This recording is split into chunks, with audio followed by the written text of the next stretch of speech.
अक्सर हमारा दिमाग विचारों से भरा रहता है।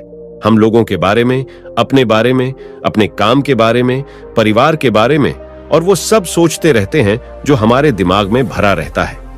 वह कभी भी साफ नहीं होता है और इसीलिए हमें वह सब बार बार याद आता है और हम दुखी और चिंतित रहते हैं। लेकिन इस कहानी से आप अपने मन को अच्छी तरह से साफ कर पाएंगे। आइए जानते हैं इस कहानी के माध्यम से। उससे पहले अगर आप भी भगवान बुद्ध को दिल से मानते हैं और उनके सच्चे भक्त हैं तो कहानी को पूरा सुनें और कमेंट बॉक्स में नमो बुद्धाय अवश्य लिखें। एक बार एक गुरु और शिष्य एक सुनसान जंगल से गुजर रहे थे।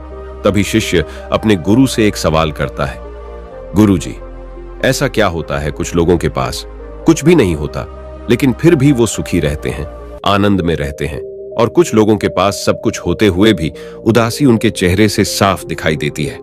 गुरु ने एक मुरझाए हुए फूल की तरफ इशारा करते हुए अपने शिष्य से कहा कि यह सोचने की और समझने की बात होती है। अगर ये फूल ये सोचेगा कि मैं कल मुरझा गया था, या फिर ये सोचेगा कि मैं भविष्य में फिर से मुरझा जाऊंगा, तो ये कभी भी खुलकर पूरे तरीके से खिल नहीं पाएगा। अपने सुंदर स्वरूप में यह कभी भी आ नहीं पाएगा और अपनी खुशबू से इस प्रकृति में बिखेर नहीं पाएगा। उसी प्रकार इंसान अपने अतीत की यादों में खोया रहता है या फिर अपनी भविष्य की कल्पनाएं करता रहता है। भविष्य के दुखों के बारे में सोचता रहता है या भूतकाल में जो उसके साथ बुरा घटित हुआ है उसके बारे में सोच सोचकर वो अपने भविष्य के लिए चिंतित होता रहता है। तो ऐसा मनुष्य जीवन में कभी भी सुख अनुभव नहीं कर सकता। ये समझने की बात होती है कि जीवन हमेशा वर्तमान में होता है। अतीत और भविष्य की कल्पनाएं हमेशा मनुष्य को मृत्यु की तरफ लेकर जाती हैं। इसलिए यह जरूरी हो जाता है कि जिस प्रकार हम अपने शरीर की देखभाल करते हैं उसे बीमारियों से दूर रखने के लिए उसकी अंदर से गंदगी भी साफ करते रहते हैं, उसी प्रकार समय समय पर हमें अपने मन और मस्तिष्क की भी गंदगी साफ करते रहना चाहिए, उसकी धुलाई करते रहना चाहिए।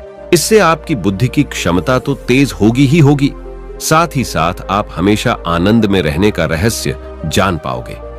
शिष्य ने सवाल किया कि गुरुदेव, इससे पहले कि हम मन और मस्तिष्क पर चर्चा शुरू करें, इससे पहले मैं ये जानना चाहता हूं कि जिन लोगों के पास सब कुछ होता है वो दुखी क्यों रहते हैं, और जिन लोगों के पास कुछ भी नहीं होता अक्सर वो आनंद में क्यों होते हैं?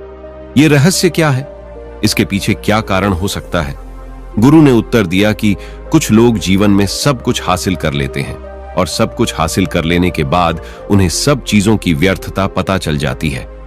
ऐसे लोगों को अक्सर ये एहसास जकड़ लेता है कि मैंने जीवन में जो कुछ भी पाया, जो कुछ भी किया, उससे भले ही मैंने सुख सुविधाएं हासिल कर ली हो, लेकिन मन की शांति अभी भी बहुत दूर है, अधूरी है, उस तक मैं पहुंच नहीं पाया। सब कुछ पाकर भी मैं अपने मन को जान नहीं पाया। और जब इंसान को ऐसा लगता है तो उसे महसूस होता है कि जो भी उसने कमाया वो कौड़ियों के भाव का था। उसने अपना जीवन बेकार की चीजों में यूं ही व्यर्थ कर दिया। और वहीं पर जिस इंसान के पास जीवन में कुछ भी नहीं होता है उसके पास एक उम्मीद होती है, उस सब कुछ पाने की लालसा रखता है, और वही लालसा, वही इच्छा उसको जीवन में खुश रखती है, आगे बढ़ाती है, ऊर्जा से भरा हुआ रखती है। गुरु ने अपने हाथ से एक सूखे पेड़ की तरफ इशारा करते हुए कहा कि शिष्य, कभी तो यह पेड़ भी हरा भरा रहा होगा, फलों से लदा हुआ रहा होगा। अनेक प्रकार के पक्षी और जानवर इस पर कीड़ाएं करते होंगे, इसके फलों को खाते होंगे। उस समय इस पेड़ को भी यह पता नहीं होगा कि एक दिन तुम सूख जाओगे और तुम्हारी हालत इतनी बदतर हो जाएगी कि तुम किसी को छांव तक नहीं दे पाओगे, तुम्हारे ऊपर पत्ते तक नहीं रह जाएंगे, फल तो दूर की बात रही। उसी प्रकार मनुष्य अपने जीवन की दौड़ में यह भूल जाता है कि जिस दौड़ में वह सबसे आगे निकलने की कोशिश कर रहा है उसका अंतिम चरण तो मृत्यु ही है। काश वो कभी इस दौड़ से अलग हटकर ये देख पाए कि इसका अंतिम चरण तुम्हें कहीं नहीं पहुंचाएगा, कि जिस दौड़ को वो सबसे आगे निकलकर जीतने के ख्वाब देख रहा है उसका अंतिम चरण मृत्यु ही है। काश वो कभी जीवन की दौड़ में ठहर कर ये देख पाए किसका अंतिम चरण क्या होगा, तो वो उन कामों को तेज आंचली दे सकता है जो व्यर्थ है, जो बेकार है, और ऐसे कार्यों की तरफ आगे बढ़ सकता है जो उसके जीवन में आनंद पैदा करते हो, जो उसके जीवन को एक नई दिशा देते हो।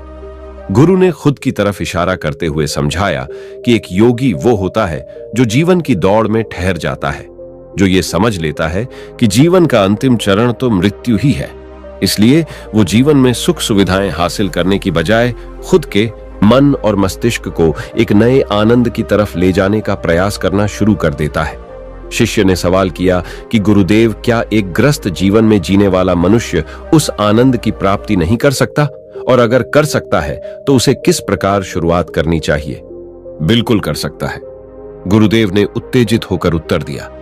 अगर सभी मनुष्य उस आनंद की प्राप्ति के लिए योगी बनने का निश्चय कर लें तो इससे तो प्रकृति का चलन ही रुक जाएगा। उसकी जो व्यवस्था है वो बिगड़ने लगेगी। एक सच्चा योगी अपने जीवन में खोज करता है और खोज करने के बाद वो ग्रस्त जीवन में किस प्रकार आनंद को प्राप्त किया जा सकता है वो तरीके सभी को बताता है, ताकि मनुष्य अपने ग्रस्त जीवन का पालन करते हुए उस आनंद की प्राप्ति भी कर सके। गुरु ने खुद को संबोधित करते हुए उत्तर दिया कि मैंने अपने जीवन में जो खोज की है उसके अनुसार मनुष्य को समय समय पर अपने मन और मस्तिष्क की सफाई करते रहना चाहिए। मनुष्य अपने शरीर पर तो ध्यान दे लेता है, लेकिन अपने मन और मस्तिष्क को वो भूल जाता है, उस पर कभी ध्यान नहीं देता, और उसी वजह से मन और मस्तिष्क बूढ़े होते चले जाते हैं। उनमें जवानी नहीं रह जाती, और जब उनमें जवानी नहीं रह जाती तो उनमें नयापन और ताजगी नहीं रह जाती, जिसकी वजह से एक इंसान उदासी से भर जाता है। मन और मस्तिष्क की गंदगी क्या होती है, पहले मैं तुम्हें यह बताता हूं। हर मनुष्य के जीवन में कुछ ऐसी घटनाएं घटती हैं जिनका उसके मनोमस्तिष्क पर बहुत गहरा असर पड़ता है। वो जीवन पर्यंत उन घटनाओं को भुला नहीं पाता है, और वही घटनाएं उसके मन में पूरी तरह से पक्की बैठ जाती हैं, जो उसके मन में गांठ पैदा कर देती है। और भविष्य में जब भी वो कोई काम करेगा तो ये घटनाएं उसको प्रभावित करेंगी, उसके विचारों को, उसके निर्णय को पूरी तरह से बदल कर रख देंगी। ऐसे मनुष्य की दृष्टि भी भ्रमित हो जाती है, वो सत्य स्वरूप को नहीं देख पाता। वो चीजों को उन घटनाओं से जोड़कर भ्रमित तरीके से देखता है। उदाहरण के लिए, अगर किसी बुरी आंखों वाले आदमी ने आपको धोखा दे दिया तो अब जीवन पर्यंत बुरी आंखों वाले आदमी को हमेशा धोखेबाज समझते रहेंगे, उस पर कभी पूर्ण रूप से विश्वास नहीं कर पाएंगे। लेकिन समझने की बात यह होती है कि जिस इंसान ने आपको धोखा दिया, वो धोखा आपको बुरी आंखों से नहीं मिला, वो उस इंसान के स्वभाव से मिला। लेकिन उस इंसान के स्वभाव से हमारे दिमाग में उसका एक चित्र छप गया, उसकी एक छवि बन गई, और वो छवि दूसरे आदमी से जब हम संपर्क करते हैं तो बीच में एक दीवार की तरह खड़ी हो जाती है, और इसी वजह से दो लोगों के बीच प्रगाढ़ संबंध स्थापित नहीं हो पाते। जो मनुष्य के लिए सबसे जरूरी यही होता है कि वो अपने आप को अतीत की घटनाओं से फ्री रखें। उन घटनाओं से प्रभावित होकर वो दिमाग में किसी तरह की छवि ना बनाएं। कुछ लोग इस बात पर यह सवाल खड़ा कर सकते हैं कि फिर जीवन के अनुभव किस काम आएंगे, लेकिन समझने की बात यह होती है कि हम जीवन के अनुभवों से भी भ्रमित तरीके से ज्ञान लेते हैं, सही तरीके से उनसे सीख ले ही नहीं पाते। ठीक उसी प्रकार जिस तरह उस बुरी आंखों वाले की आंखें जिम्मेदार नहीं थीं, धोखा देने के लिए उसका स्वभाव जिम्मेदार था। लेकिन मनुष्य अपने अनुभव में उन बुरी आंखों को याद रखेगा, उस स्वभाव को भूल जाएगा। शिष्य अपने गुरु की बातों में इतना खो गया कि उसे चलते चलते जंगल के रास्ते में पड़े हुए कांटे दिखाई नहीं दिए, और अचानक उसके पैर में एक कांटा चुभ गया। गुरु ने उसका कांटा बाहर निकालते हुए उससे पूछा, ये कांटा तुम्हारे पैर में क्यों लगा? इसके पीछे तुम किसे जिम्मेदार मानते हो? गुरु ने कहा कि तुम मुझे भी जिम्मेवार मान सकते हो, क्योंकि मैं तुम्हें एक बातें सुना रहा था। क्या तुम खुद को भी जिम्मेवार मान सकते हो कि तुम मेरी बातों में इतना खो गए कि तुम्हारा रास्ते पर ध्यान ही नहीं रहा? क्या तुम इन पेड़ों को जिम्मेदार मान सकते हो जिन्होंने ये कांटे इस रास्ते पर बिछा दिए? शिष्य ने उत्तर दिया कि गुरुदेव, इसमें मैं खुद को ही जिम्मेवार मानता हूं, क्योंकि आप तो अपना काम कर रहे थे और इस पेड़ ने भी अपना काम किया, पर मैं अपना काम पूरे होश पूर्वक नहीं कर पाया। अगर मैं चलने पर ध्यान लगाए रहता, अगर मैं आपकी बातों में पूरी तरह से खो नहीं जाता, तो मुझे ये कांटा कभी नहीं लगता। इसमें पूरी तरह से मेरी ही गलती थी। गुरु ने अपने शिष्य की पीठ थपथपाते हुए आगे कहना शुरू किया कि जो घटनाएं हमारे मन को प्रभावित करती हैं, जरूरी हो जाता है कि उन घटनाओं को हम किसी भी तरह अपने मन से बाहर निकाल दें, और उसके लिए सबसे सरल तरीका है कि अपनी भावनाओं को व्यक्त करना सीखो। उसे अपने दिल में, अपने मस्तिष्क में बिठाकर मत रखो। जब तुम किसी दूसरे मनुष्य के सामने अपनी भावनाओं को व्यक्त कर देते हो तो तुम्हारे मन का बोझ हल्का हो जाता है। कुछ लोगों का स्वभाव ऐसा होता है कि वो अपने मन की बात किसी को नहीं बताते। ऐसे लोग अक्सर अपने अंदर ही अंदर दुखी होते रहते हैं, लेकिन वो अपने मन की बात किसी दूसरे आदमी के सामने नहीं बताते। इसके उलट कुछ लोग ऐसे भी होते हैं जो अपने मन में किसी भी बात को रख नहीं पाते। उनके साथ कुछ भी अच्छा या बुरा होता है, वो अपने मन की बात, अपनी भावनाओं को दूसरों के सामने व्यक्त कर देते हैं। और तुमने खुद महसूस किया होगा कि जो लोग अपने मन की भावनाओं को व्यक्त कर देते हैं वो जीवन में ज्यादा आनंदित रहते हैं। कभी भी प्राकृतिक रूप से आए हुए वेग को रोकना नहीं चाहिए। जिस वेग को हम रोकने की कोशिश करते हैं वो वेग हमें अंदर से ही खाने लग जाता है। अगर तुम्हारा मन किसी बुरी घटना पर रोने का हो रहा है तो चीख चीख कर रो, अपने आप को रोको मत, उस वेग को पूरी तरह से बाहर आने दो। अगर किसी दूसरी घटना पर तुम्हारा मन खुश होने का, आनंदित होने का हो रहा है तो पूरी तरह से नाचो, गाओ, जिससे कि तुम उस वेग को बाहर निकाल सको। और जब वो वेग अपनी पूरी गति के साथ बाहर आ जाता है तो पीछे छोड़ आता है एक खालीपन, एक अकेलापन, एक शांति, एक मौन, एक अनुभूति। गुरु ने शिष्य को समझाते हुए बताया कि जिस प्रकार तेज रफ्तार से चलता हुआ पानी अपने वेग से आने वाली सभी बाधाओं को तोड़ देता है, उसी प्रकार हमारे अंदर भावनाओं का उठने वाला अगर बाहर नहीं निकाला गया, अगर हमने बांध बनाने की कोशिश की तो वो उस बांध को तोड़ देगा। और उस बांध को तोड़ने के बाद उसका कचरा हमारे मन के अंदर ही ठहर जाएगा, जो हमारे मन को दूषित कर देगा, उसको गंदगी से भर देगा। अक्सर मनुष्य अपने मन में किसी घटना को दबाकर इसीलिए रखता है कि वो सोचता है कि अगर सामने वाले को इस घटना के बारे में पता चला तो वो पता नहीं मेरे बारे में क्या सोचेगा। इसी विचार की वजह से वो अंदर ही अंदर खुद दुखी होता रहता है, लेकिन सामने वाले को वो कुछ भी नहीं बताता। लेकिन एक बार अगर वो हिम्मत कर सकता है, शुरुआत कर सकता है, जो उसका पूरा जीवन परिवर्तित हो सकता है। एक बार अगर उसके दिमाग की आदत बन गई तो वो जीवन भर अपनी भावनाओं को दूसरों के सामने व्यक्त करने से हिचकिचाएगा नहीं। और अपने दिमाग की ये आदत हम 21 दिनों में पैदा कर सकते हैं। 21 दिनों तक अगर सही तरीके से हम अभ्यास करें तो हमारा दिमाग पूरी तरह से भावनाओं से मुक्त हो जाएगा। ये 21 दिनों का अभ्यास इस प्रकार है।